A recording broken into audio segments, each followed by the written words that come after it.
Глава администрации Владикавказа Сергей Дзантиев сегодня прибыл с ревизией на водную станцию. Вместе со специалистами он поговорил о текущей работе водоема. Обсудили и вопросы дальнейшего его благоустройства. Водная станция находится под ведомством Владикавказского муниципального центра досуга и культуры «Радуга». Мэр города посоветовал привлечь больше частных предпринимателей. Тогда жители смогут не только купаться, но и отдыхать на развлекательных площадках. Безопасность обеспечивается службами МЧС, которые ежегодно проходят там курсы спасательной подготовки. Как сообщают работники зоны отдыха, вода в пруде родниковая и соответствует всем критериям проверки санэпидемстанции. Опасаться жителям города нечего. Каждый год водная станция, значит, мы осенью сливаем воду, очищаем озеро, дезинфицируем его, запускаем воду и вместе с ней сразу рыбу, чтобы рыба, водоросли.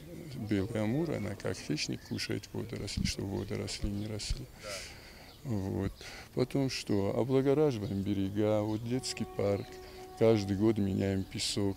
По заданию мэра в течение 2 недель сотрудники водной станции должны разработать и представить в администрацию проект по облагораживанию второго пруда, который когда-то был детской зоной купания. Он не функционирует уже около 8 лет. К следующему году планируется его открытие. Появится и участок для ловли рыбы.